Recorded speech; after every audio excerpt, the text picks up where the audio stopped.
As a human race, we generate a mind-boggling amount of waste. Our guest today is Brennan Bird, founder of the Peace on Earth Bench movement. And Brennan believes he has a partial solution to the problem. Brennan, welcome to the show. Thank you so much for having me. It's a pleasure. Thank you for coming. So what is the Peace on Earth Bench movement?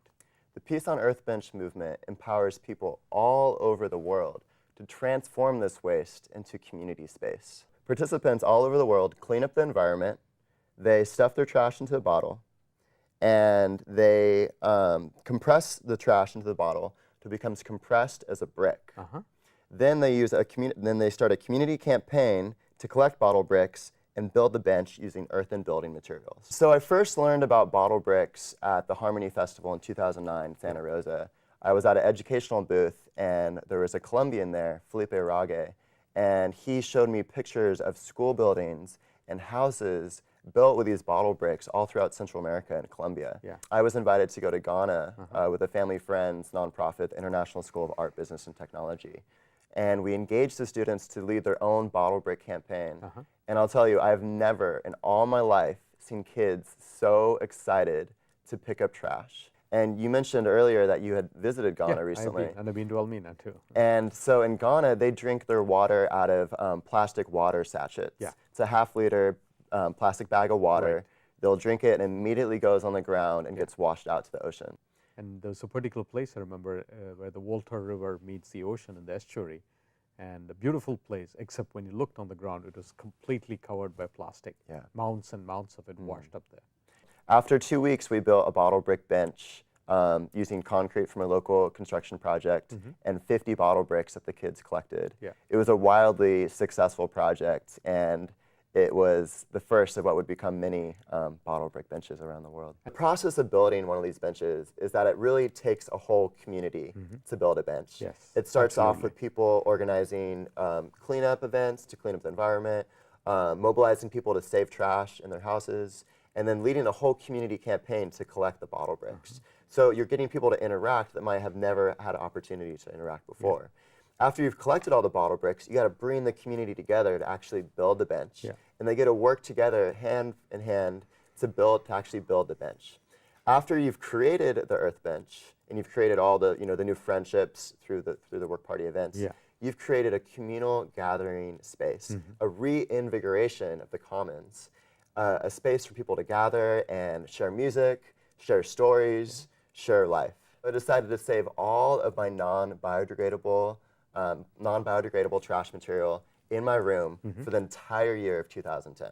After an entire year, I collected a little over 200 pounds of non-biodegradable waste material.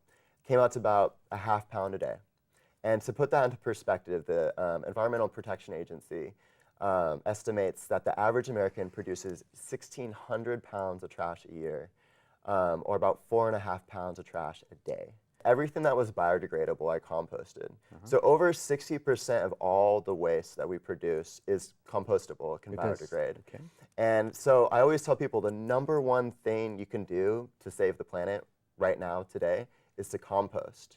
Because all of that material, if it's not composted, it's going to go into the landfill, it's going to release, what we think of as when we think of trash, is that stink, that smell, that's methane.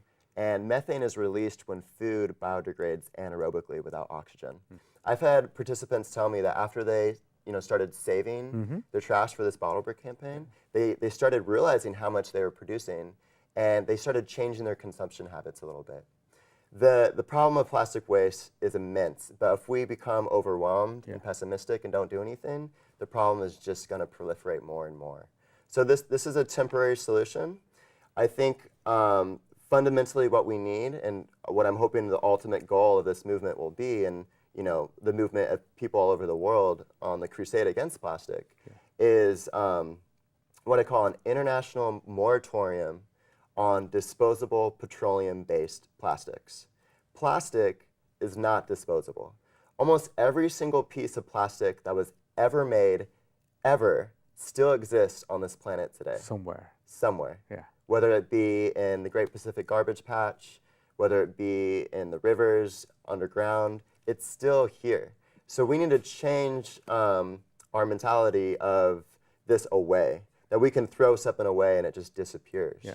It doesn't disappear. It's wreaking havoc all over the world, and we need to become aware of this problem first, and then we can start addressing it on a larger scale. The larger vision of the project, 1,000 bottle brick benches for peace, goes along the lines that this is a common solution for a common problem. Every single place in the world has to deal with the issue of waste. It's universal, yeah. It's universal. It's a leveling experience. And so the bottle brick bench we built in Davis, I told them you're building this bench in solidarity with the bench we built in Ghana. And now as it's starting to spread, I tell people you're building this bench in solidarity with people all over the world.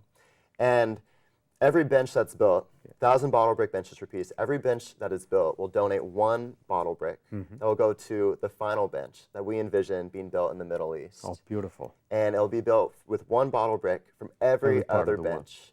1,000 bottle bricks from all over the world, and it will be a symbol of peace in the most volatile area in the world.